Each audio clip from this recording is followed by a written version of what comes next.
ভাইফোঁটার দিন আমার ৩ দাদা, ৩ বৌদি ও তাদের ছেলেমেয়েরা আমাদের বাড়িতে এসেছিল। সেই দিন এত মজা করেছি, আড্ডা গল্প সব একসাথে। অবশ্যই আমার দাদারা বিকেলবেলায় এসে ফোঁটাটা নিয়ে গিয়েছিল। এই দিকে আছে আমার বড়দা, এই যে মেজদা। মেজদা অবশ্য একটা সুন্দর গান ধরেছিল, কিন্তু আমি আর দিতে পারলাম না। আর এই দিকে আমার ছোটদা একটু হাত দেখালো।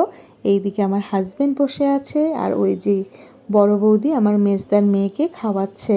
আর ছোট বৌদি আমরা সবাই একসাথে গল্প মজা খুব সেই দিন করেছি। আর এই দিকে আমি সবাইকে স্ন্যাক্স দিয়ে দিয়েছি। স্ন্যাক্সে ছিল ফিশ ফিঙ্গার, এগ ডেভিল ও স্যালাড। এই যে দেখুন, আমি একটু ভিডিও করে রেখেছিলাম বলে আপনাদের সাথে একটু শেয়ার করতে পারলাম। আমার দাদা বৌদিরা বছরেই একটা দিনই আসে।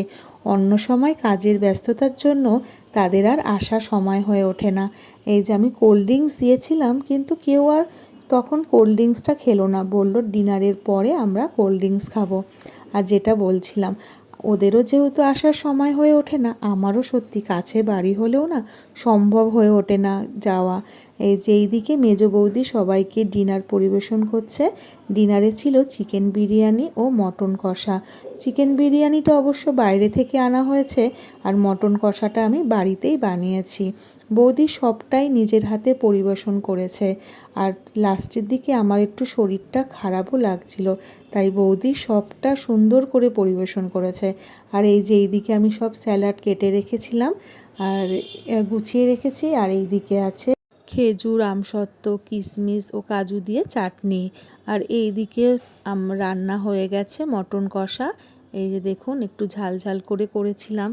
সবটাই রান্না করেছি, কিন্তু লাস্টের দিকে আর শরীরটা দিচ্ছিল না।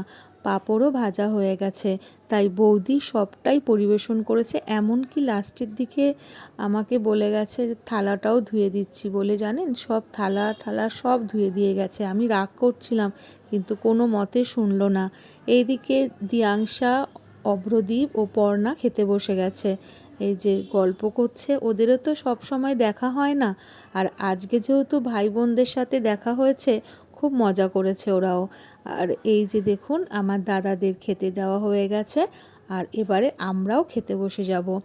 আমার ভিডিওটা কেমন লেগেছে আমাকে অবশ্যই কমেন্ট করে জানাবেন, একটা লাইক ও শেয়ার করে দেবেন। অসংখ্য ধন্যবাদ আমার ভিডিওটা দেখার জন্য। ভালো থাকবেন, সুস্থ থাকবেন। আবার পরের ভিডিওতে আপনাদের সাথে দেখা করব।